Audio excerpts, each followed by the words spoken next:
This is VOA Africa.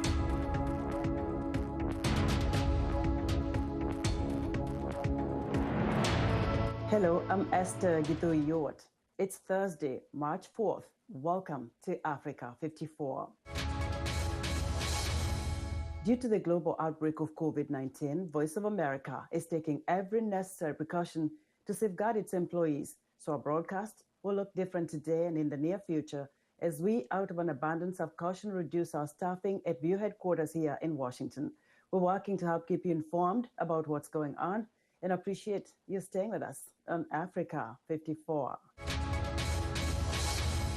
Police and soldiers fired into the air in northwest Nigeria as violence broke out amid the return of 279 kidnapped schoolgirls to their families on Wednesday, a day after their release, according to two Reuters witnesses. At least 3 people were shot, but it was not immediately clear by whom. The Reuters witnesses said chaos broke out as parents, impatient to take their children home, burst into a hall where government officials were giving lengthy speeches in front of the newly freed girls, one of the witnesses said. The government official fled the hall as parents began to grab their children and leave. Outside the school gates, gunshots could be heard, said the witnesses. Police fired tear gas upon a group of protesters outside the school, and soldiers began to shoot into the air. United Nations Human Rights Chief Michelle Bachelet called on Ethiopia on Thursday to grant United Nations monitors access to the Tigray region to investigate reports of continuing killings and sexual violence that may amount to war crimes. In a statement, she said that multiple parties to the conflict had been identified as possible perpetrators, including the Ethiopian National Defense Forces, the Tigray People's Liberation Front, Eritrean Armed Forces, Amhara Regional Forces, and allied militia. Sudanese citizens will have to wait a bit longer for the relief promised by a recent government devaluation of the local pound, with many still complaining of rising prices and lack of liquidity. Lauren Anthony reports. Sudanese citizens will have to wait a bit longer for the relief promised by a recent government devaluation of the country's pound currency. Many are still complaining of rising prices. The central bank weakened the official exchange rate to 375 Sudanese pounds on February 21st. That's close to the black market rate. It was previously 55 pounds to the dollar. But the effects of the change are yet to be felt by ordinary citizens. One group waited outside of a Khartoum bank for hours. Since this morning, it's been a battle here. First, they said it was a problem with liquidity. Then another time, they said the system is down. And there are so many people. I didn't have time to pray, have breakfast, because I've been here waiting. Devaluation is seen as a key step in efforts to alleviate a chronic economic crisis that has plagued a political transition, following the April 2019 overthrow of former President Omar al-Bashir. But after months of struggle, the long bread queues that have been commonplace in the Sudanese capital since his departure still exist. One bakery you find has flour but doesn't have gas. The other has gas but has no flour. Out of 5 or 6 bakeries in the area, maybe 1 or 2 can work, but 3 of them cannot. That's why you see these queues here. One woman said she could only find gas on the black market.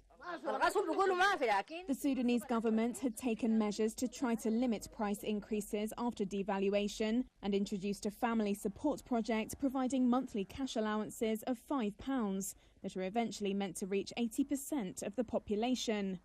But according to the country's finance minister, these steps are only supposed to cushion the impact of any further inflation. Lauren Anthony of Reuters filed that report.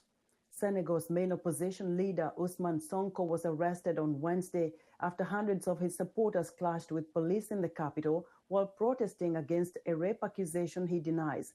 An employee at a beauty salon accused Sonko last month of rape near his house. Supporters burned tires and threw rocks at riot police, who responded by firing tear gas.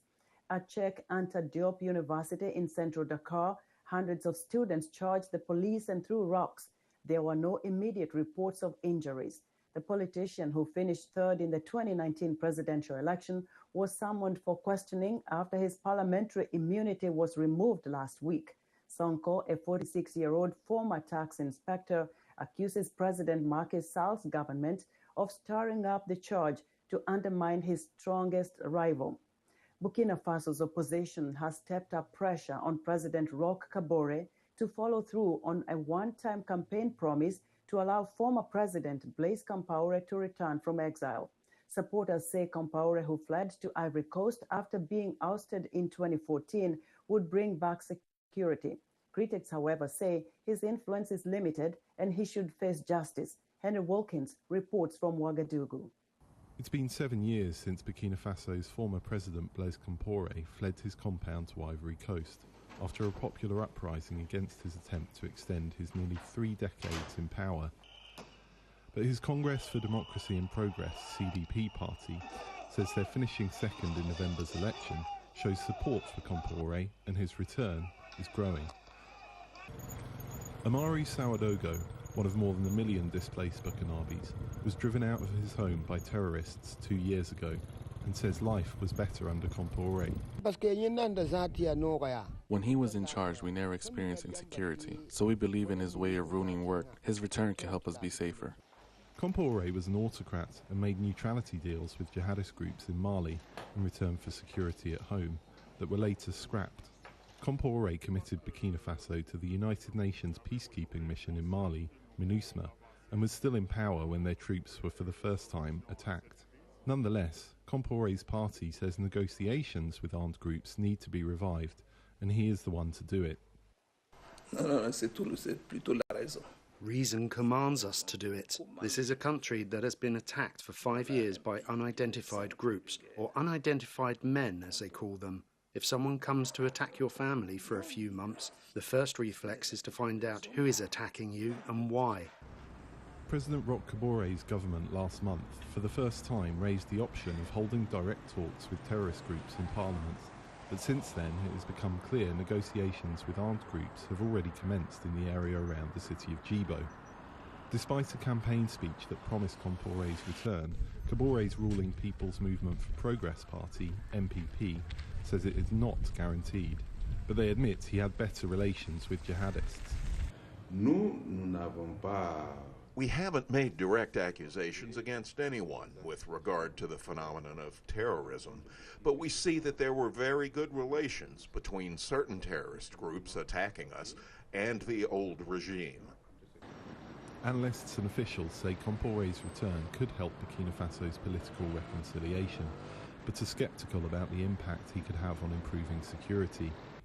Même s'il devait apporter des conseils aux dirigeants du jour, providing advice to the leaders of today will be different in comparison to when he himself was in charge of the country's affairs. I think he can make a universal contribution in terms of political advice, but in reality, I'm not sure he can reverse the trend we have today. With the scars of his ousters still visible, allowing Compaoré to return to Burkina Faso could reopen old wounds. Officials say he would also have to face justice for the violent 1987 coup that brought him to power. That could be enough of a threat to keep the former president's house empty. Henry Wilkins for VOA News, Ouagadougou. As African governments make efforts to vaccinate their populations against the COVID-19 pandemic, some are not sure the jab will even reach their regions. Millions across Africa live in areas where terrorist organizations are busy regrouping and wreaking havoc. I spoke to VOA national security correspondent Jeff Seldin and began by asking him how the U.S. intelligence officials are addressing and sharing information with their African counterparts on the rising terror threats in Africa. One of the big concerns U.S. intelligence officials have had with COVID-19, the coronavirus pandemic, is what impact it would have on terrorist organizations. And they saw two possibilities, and both have really come to fruition. In one sense, the onset of the coronavirus and the spread of the virus has limited operations in certain areas where, because it's impacting people are getting sick. Terrorist organizations have been forced to pull back. But as you mentioned, there are other factors that go along with the pandemic which feed into the problems that countries have that enable terrorist organizations to thrive. Weak economies, governments that are not able to be responsive or as responsive as local populations would like when they're experiencing problems, when they need help, when they need aid.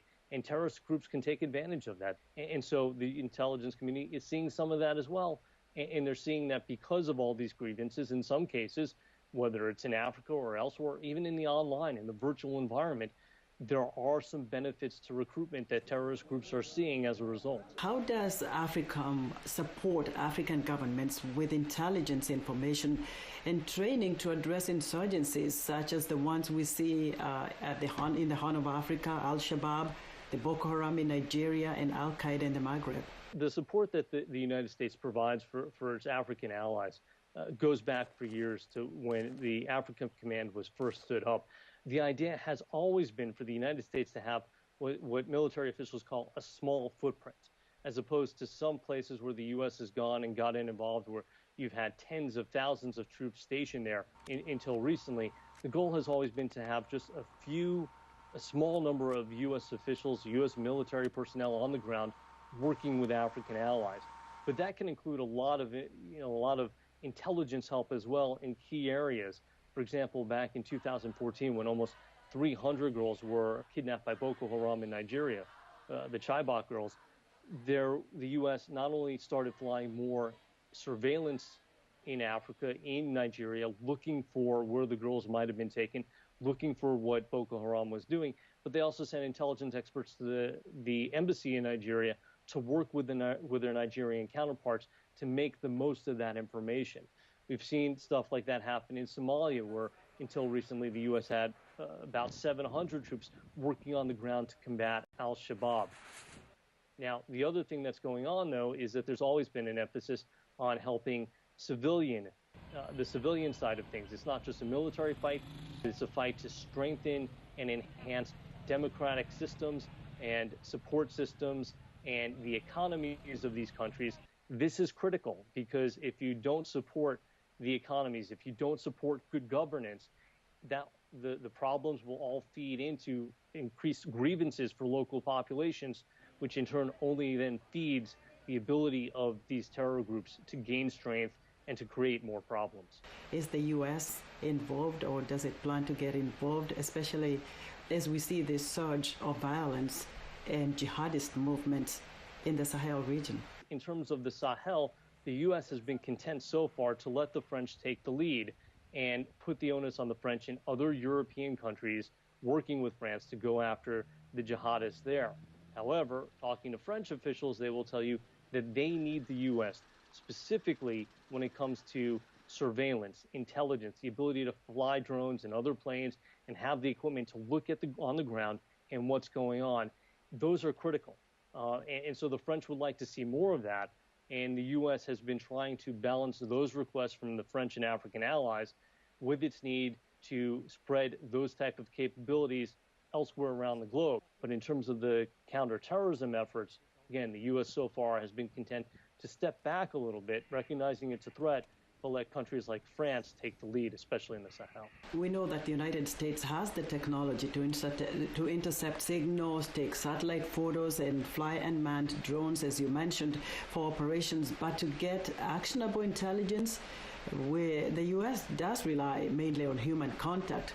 Now, from a security standpoint, some may ask, is it necessary then to increase U.S. physical presence in hotspots of Africa? And what you generally hear is military officials, intelligence officials saying, you need a little bit of both.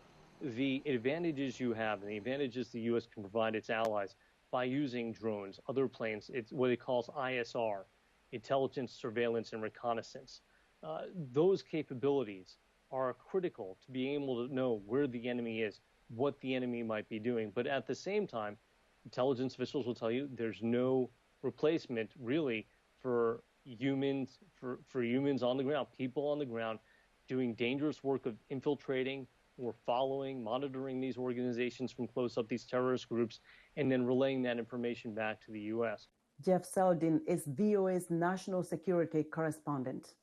Nearly 50 countries have either received or ordered at least one of the 3 Chinese-developed COVID-19 vaccines, according to an Associated Press survey. VOA's Mariama Diallo has more on the vaccine rollouts. Belgrade nightclub owner Duško Milojević has lost two close friends to the coronavirus. One was the same age and left two children behind. He was a healthy man without any underlying medical conditions. So when the Serbian government offered him a vaccine, Milojević, who got his second Sinopharm vaccine earlier last month, didn't care where the vaccine came from. I only cared that it has been approved somewhere. The Serbian government says it has purchased just over 2.6 million doses from various sources, mostly from China. Serbian authorities who were on hand for the vaccine's arrival thanked China. We will be able to save thousands and thousands of lives. That is why tonight I am very overjoyed, and I can't find the words to express all of my gratitude to China. Other countries ranging from Chile in Latin America to Zimbabwe and Senegal in Africa to Indonesia in Southeast Asia have also lined up to get the shots. We're seeing certainly real-time vaccine diplomacy start to play out with China in the lead in terms of being able to manufacture vaccines within China and make them available to others, largely low and middle income countries around the world. Dr. Krishna Udayakumar, Global Health Innovation Center at Duke University, says that China is clearly exercising what is known as soft power. So when you're making diplomatic decisions in 2 or 3 years, you may have fond memories of who was there to help you in the middle of a crisis. The ruling Communist Party denies claims about Beijing's motives. We believe that all countries should work together to resist vaccine nationalism and promote the impartial and reasonable distribution of vaccines, especially distribution among developing countries. COVAX, an initiative led by the World Health Organization and partners, has been helping to accelerate development and equitable access to COVID vaccines. More than 170 nations, including the United States, are taking part in the initiative to deliver more than 2 billion doses worldwide. Deliveries under the program have already begun in Ghana, Ivory Coast, and India. Mariama Diallo, VOA News. We're excited to hear what you think about Africa 54 and the stories we cover. Join the discussion on Facebook. The address is Africa 54. We're also streaming our broadcast live on Facebook. Please watch and share our show with your friends. Also, check out our headlines 24/7 on voaafrica.com. Still to come, the U.S. makes the list of countries where democratic policies and institutions are in decline. We'll be right back. Health, wellness, sport, beauty, medical breakthroughs. Healthy Living cares about your well-being. What are the main health concerns in Africa and around the world? Find out the latest on coronavirus. Connect with our experts and ask them questions. How long does the virus stay? Join me, Linoch Mudu, in Washington, every week on Healthy Living, right here on VOA.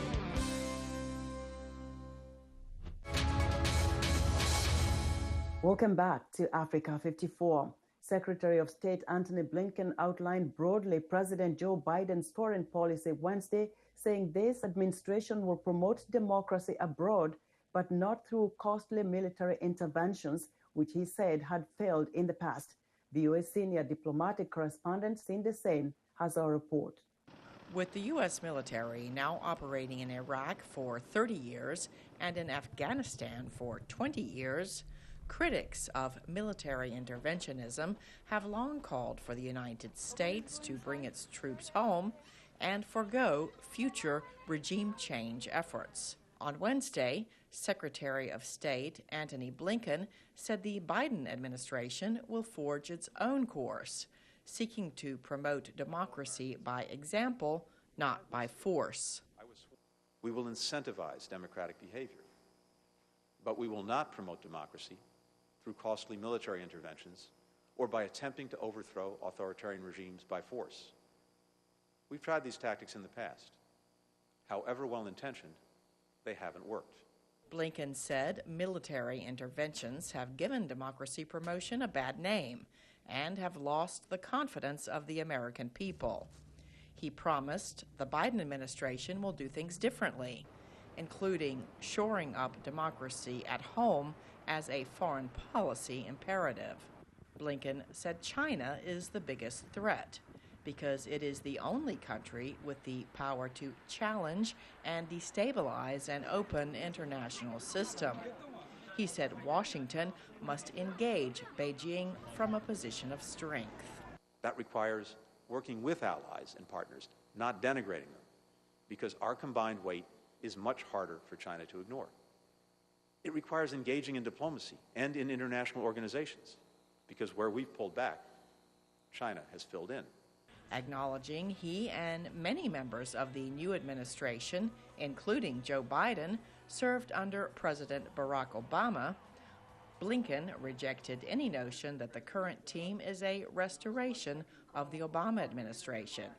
He said that time has passed and Biden will see the world with fresh eyes. Cindy Sain, VOA News. Despite no evidence that widespread voter fraud occurred in the 2020 U.S. presidential election, state lawmakers across the country are pursuing reforms that could change access to ballots and the time period to submit them, among other restrictions. VOA's Ken Faribault has more from the Midwest state of Iowa, one of the first to pass new voting legislation. More than 2 million Iowans were registered to vote in the 2020 general election, a record in a state with a population of just over 3.1 million. Of 1.7 million ballots cast in the state last November, more than 1 million were submitted through the mail as absentee ballots, also a record, as many voters shunned the polls during a pandemic. Then President Donald Trump, a Republican, won Iowa but lost the national election to Democrat Joe Biden. Now, Republicans who control Iowa's state legislature have passed a bill limiting early in-person voting and shortening the time allotted for absentee ballot submissions, among other provisions. But the job of the State Government Committee is to ensure election integrity. You look at what you did right, what you did wrong, and you make improvements. And that's exactly what we're doing here today. What Republicans promote as preventing potential voter fraud, Democrats see as voter suppression. We want to make the freedom to vote as easy as possible for every single Iowa voter. I have many constituents who work multiple jobs, are parents, and they need the flexibility to vote when they have the time. Democrats failed to eliminate what they viewed as harmful restrictions on voting, and the bill passed the state House and Senate with unified majority Republican backing.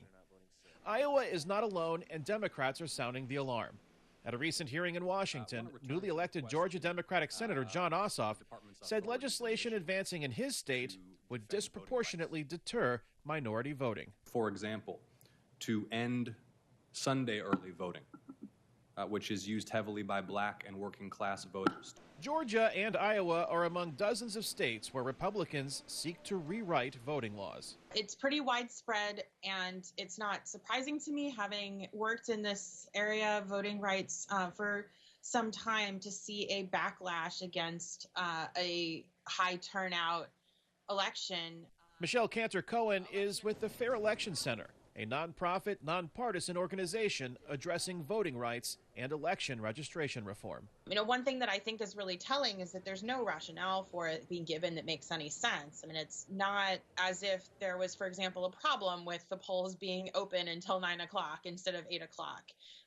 In fact, you know, voters who work a long day may only be able to vote at that time. Conversely, a lot of things that are meant to objectively suppress the vote have instead angered people and had them show up in record numbers. Jessica Huseman with VoteBeat, an independent, nonpartisan news organization covering election integrity, says not all the proposed reforms are problematic. There are a lot of states, for example, whose deadlines for requesting absentee ballots were unrealistically close to the election. And so election administrators just didn't have enough time to get those ballots out the door and have voters return them. But there is certainly no reason to change broad swaths of the election system that we have now. You see states that I think are overcorrecting from perceived but not real problems from the 2020 election in order to satisfy the most extreme parts of their base. Voting reforms in Iowa await the signature of that state's Republican governor. the first in what Huseman says could be a wave of voting changes in multiple states ahead of the 2022 U.S. midterm elections. Kane Fairbaugh, VOA News, Chicago. Nearly 75% of the world's population lives in countries where freedom is declining, including in the United States, according to a new report by the Washington-based research and advocacy group Freedom House. White House correspondent Patsy Widakuswara has more on the democratic backsliding. From Indian farmers' protests to clashes between law enforcement and supporters of Black Lives Matter.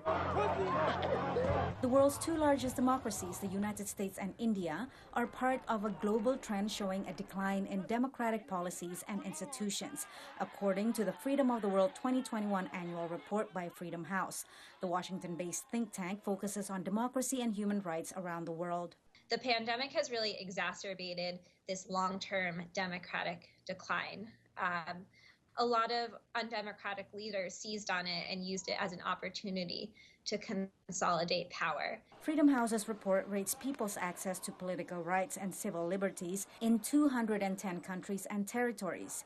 In 2020, 45 more countries had declining scores compared to those with improving ones, a trend that has continued for the past 15 years. Hands up! Don't shoot! Hands up! Don't shoot! The United States is still considered free but fell 3 points since last year, a large drop for an established democracy and mostly driven by lack of transparency under the Trump administration. One way this manifested was the dismissal of inspectors general and the undermining of other institutions that are meant to hold government leaders accountable. But the kind of second part of this is the pandemic. It really showed this disregard for transparency. The federal government and also some state governments propagated false or misleading information. They obscured pandemic-related data and just generally caused a lot of confusion and politicized the response. This democratic erosion is not new. The U.S. has fallen 11 points in the past decade. Noting the siege of the U.S. Capitol by Trump supporters earlier this year, on Wednesday, Secretary of State Antony Blinken underscored the need to bolster democratic institutions. Americans are increasingly polarized, and the institutions that exist to help us manage our differences so our democracy can continue to function are under strain. Shoring up our democracy is a foreign policy imperative. Otherwise, we play right into the hands of adversaries and competitors like Russia and China. Less than 20% of the world population now lives in a free country, the lowest since 1995, according to Freedom House. India had the biggest drop since last year. Its status declined from free to partly free due to a multi-year pattern of Hindu nationalist policies and violence against Muslim minorities. Patsy Widakuswara, VOA News. And that's our show for today. Be sure to watch Africa 54 on our website at voaafrica.com. From all of us here in Washington, thanks for watching.